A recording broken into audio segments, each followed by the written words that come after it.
Hello mga friends. Nagbibigay tayo ng topic natin ngayon ay tungkol sa manok. Ang lason sa tari ng manok. Okay. So dito, pakita ko muna yung mga tari natin. Itong tari ko ngayon mga may medyo kalumaan na ang iba.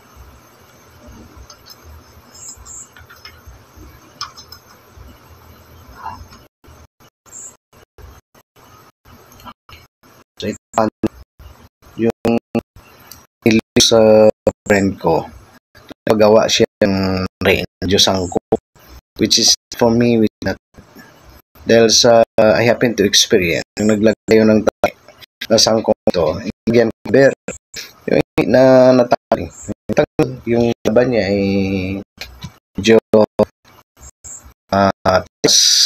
nangyari muna sa tali dyan ang kanya sa taas dito nun para natin kita kami.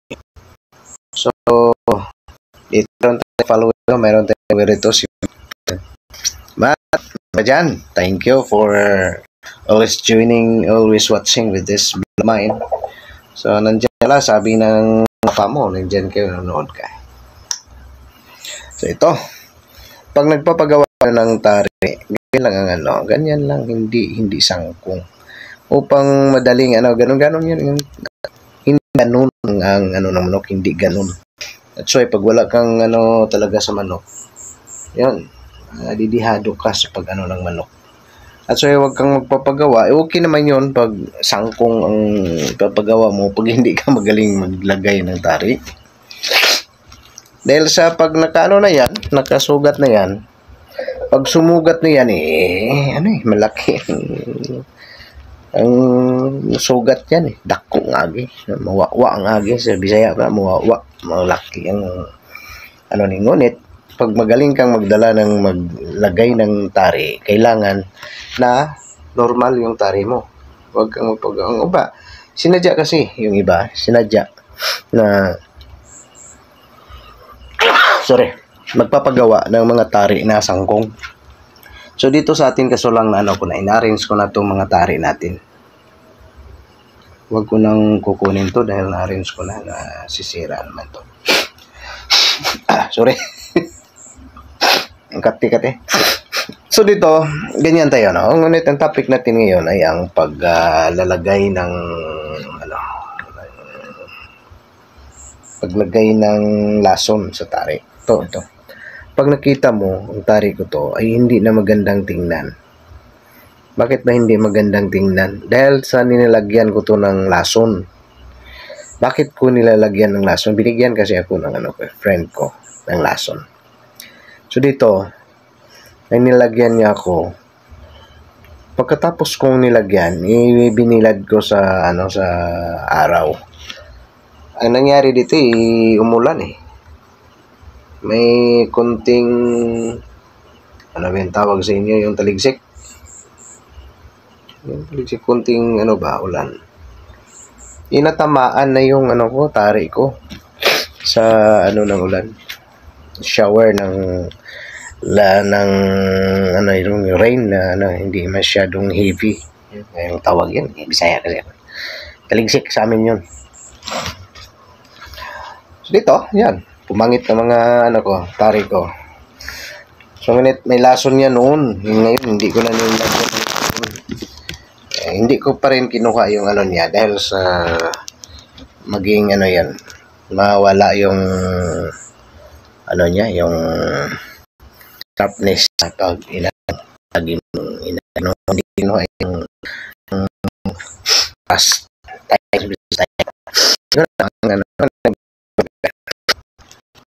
Yung mga tari kaso lang sa piece ng gamit yan o okay.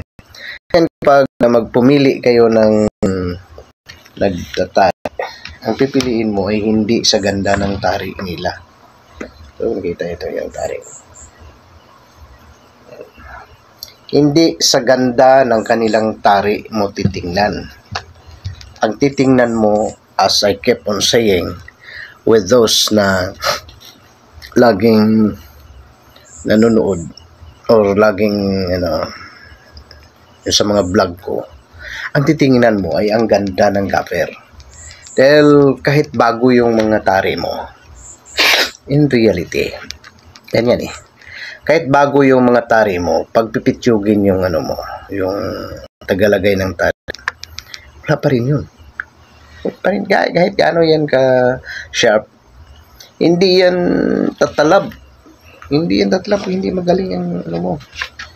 Hindi magaling ang pero global wala. Ko lang.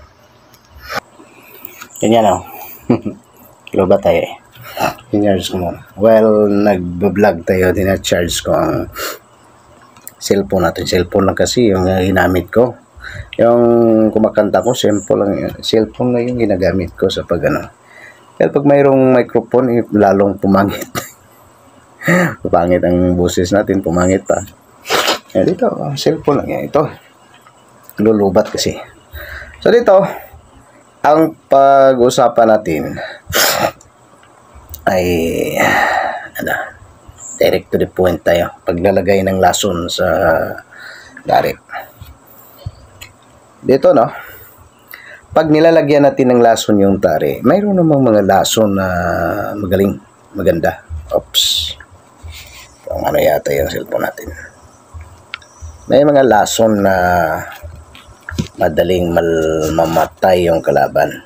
Yun ay ginagamit lamang sa mga pipitsuging mga gaffer. Kung ang manok mo ay duwag, kung ang manok mo ay mga may lahing duwag, patakbo mo yung kalaban mo dahil sa yung kagandahan ng yung lason mo. Pag hindi duwag yung Texas, hindi mo patakbo yun. At hindi naman madaling mamatay yung kalaban mo sa mga lason. Unless kung ang lason mo noong unang panahon, mayroong lason kasi na yung pag kayo ng lason na yan, yung Indrain yun noon. Anong tawag yun ngayon? Wala na ngayon. Wala na yung Indrain ngayon. Pag inilagay mo yun sa river, sa payon sa inyo, pailagay mo yun sa river, lahat ng mga lahat ng mga nandyan na bubuhay sa river, maubos lahat yun. So yun yung tinatawag nila na Indrain. Ngayon wala na yun. Aywan ko lang kung mayroon, basta wala. Yung mga lason ngayon hindi masyadong maganda. Noon yun, madaling na matay. Ngunit ito pa, ano ba ang pinakamagandang lason? Maganda yung marami silang lason Alam ko yun, lahat ng mga lason yung ginagamit nila. Ngunit maganda ba yun? Hindi yun maganda. At so dito yun ang topic natin, ang lason sa tari ng manok. Hindi maganda. Bakit? Ano bang kagandahan? Halit yun sa halit yun sa manok. Kahit na manalo yung kalaban mo, namamatay pa rin yun dahil sa lason. Anong gagawin mo pag natamaan yung manok mo? Ang gagawin mo, basta't nandyan kayo ngayon, dahil marami ngayon sa mga pipitsuging mga gaffer, gumagamit yan ng lason pang advantage sa kanila. Ngunit hindi naman. Ang gagawin mo, kumuha ka ng soft drinks, mo ng soft drinks, lagyan mo ng soft drinks, tapos kumuha ka ng algodon, lagyan mo ng soft drinks yung sugat niya. Hugasan mo ng soft drinks, lagyan mo ng soft drinks, hugasan mo lahat ng mga niya, butas. Kumuha kayo ng algodon, mo yun doon, pang mawala yung lason sa loob, lagyan. Yan. Di kaya sabunan mo. Maganda yung soft drinks. Pwede sabunan mo. Mo talaga doon. Upang hindi masyadong affected yung manok mo. Dahil hindi mo gagawin yon, mamamatay kahit nandyan sa paa ang paa lang ang sugat, namamatay yung manok. Yun ang reality sa ano nila, yung may best fighter ko dito na manok eh. Ang sugat sa paa lang, wala naman. Kahit sa ibang katawan, wala. Ngunit 3 days after, namatay. So, naglalagay ka lang ng halit sa mga ano mo, kalaban mo ano bang makuha mo? Pag napatay mo yung manok nila natalo ka naman sa sabong. Importante manalo tayo.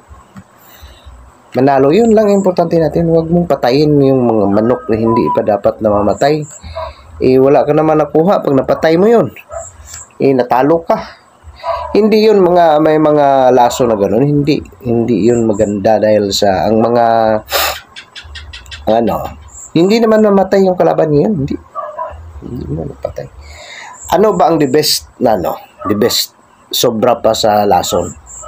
Yung paglagay mo ng tari na 1, 2, 3 hampas ng manok mo na mamatay na. Yun ang pinaka-importante yun.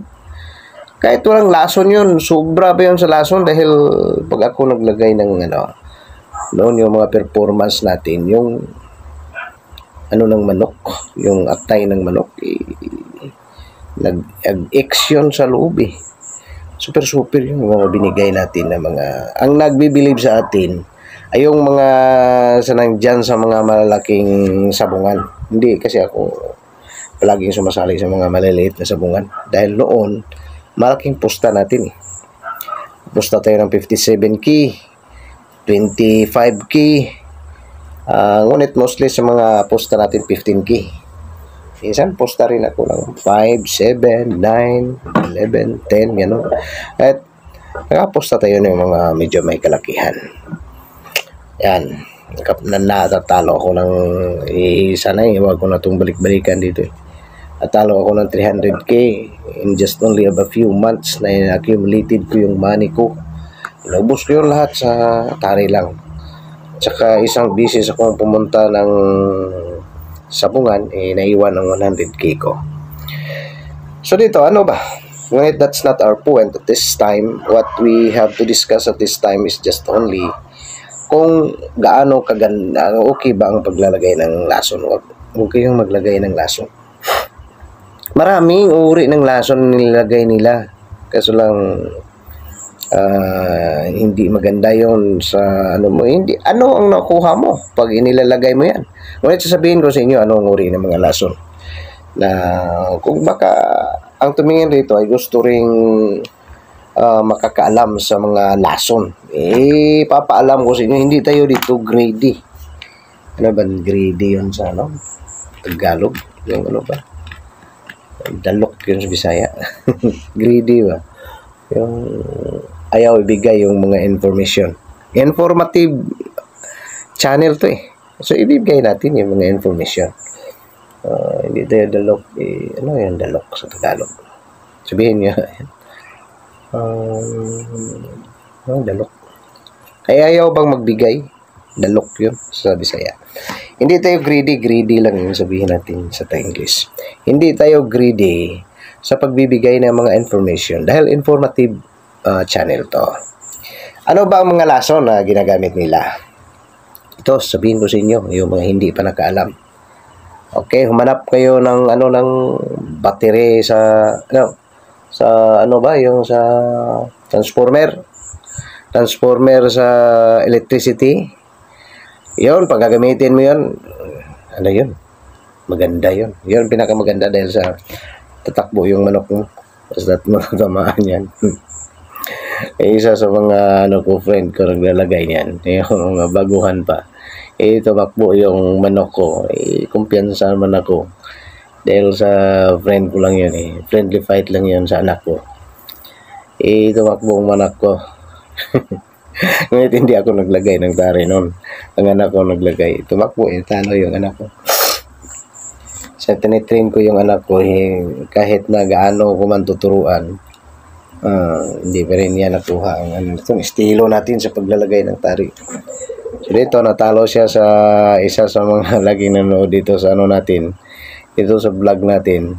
Dahil sa nilalagyan niya para yung transformer sa electricity. Yon, maganda yon. Okay, sunod, cyanide. Ang cyanide yon, ang paggamit mo yan, pag tag-init. Tag-init yun, ano yung manok mo, mag-o-off. Yan. Yan, ano pa?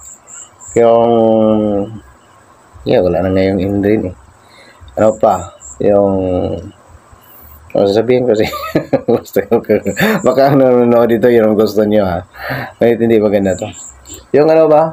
Paint remover. Bumili kayo ng paint remover. Yan. Ano yun? Sakit yan pag naano sa sugat. Super sakit. Yan. Takbo yung manok mo basta hindi matapang yung manok mo. Yung mga maduwag-duwag, yung mga lokal. Yung mga Bisaya yung tawag sa amin dito. Tatakbo yun. Basta yun ang lalagyan mo, mga paint remover, sa transformer. Yung cyanide, hindi yan tatakbo, ngunit mag-off yung manok mo.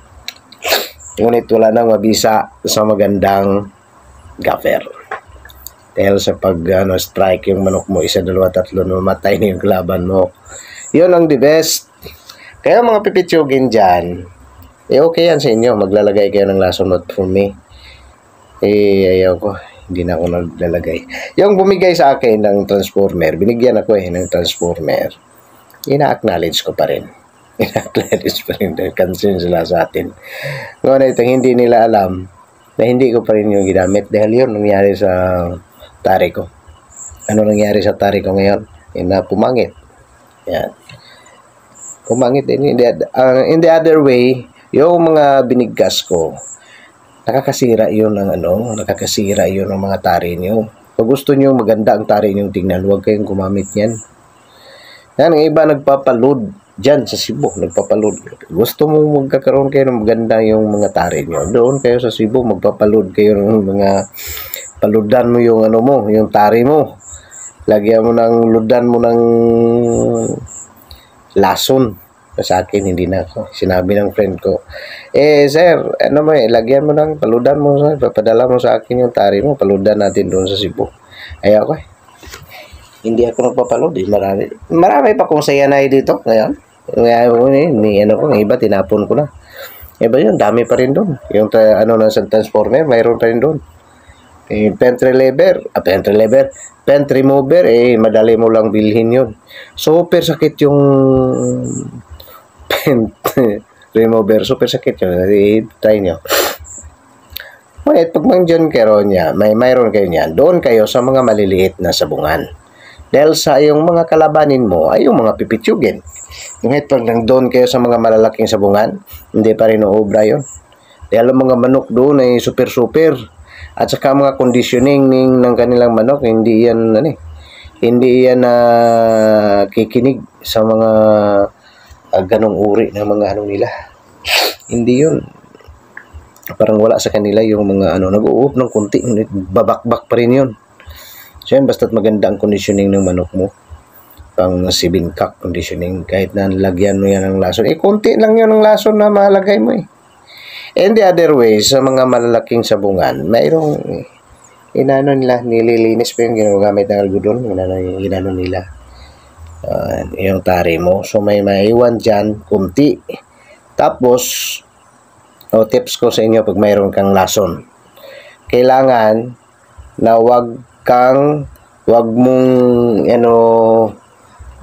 kailangan wag mong i-open kaagad yung tari mo upang doon siya maglinis una sa kabila. Pag mayroong lason yung sa kabila, ikaw ang sa last, pangalawa, doon pupunta sa iyo ang lason.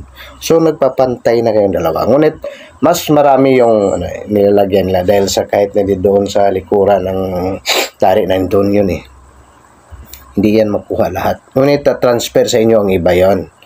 Lalo na pag cyanide ang inilagay. Yung cyanide kasi parang wet yung mo. Hindi yun maging dry ang tari mo. Maging wet yun. Wet kahit na basa ba? Basa. So madali yung makuha yan sa algodon. Ang maganda, pag gusto ka, yung paint remover, ngunit warning ko lang sa'yo, masisira yung mga tari nyo sa lagi nyong paggawa ng ganun. At saka hindi madaling mamatay yung manok. Hindi mo madaling sa mga lason. Unless, pag naka-procure ka, yung mga tayudan pala, tayudan. Indring yung tawag sa amin, tayudan. Yung tayudan ang pinakamabisang lason. Noon. Ngayon wala ng tayudan. Inaano yun eh. Parang inaano ba yung pinahinto. Pinahinto na yun sana. Ban. Binana yun. Wala na yung tayudan dahil maraming namamatay noon eh.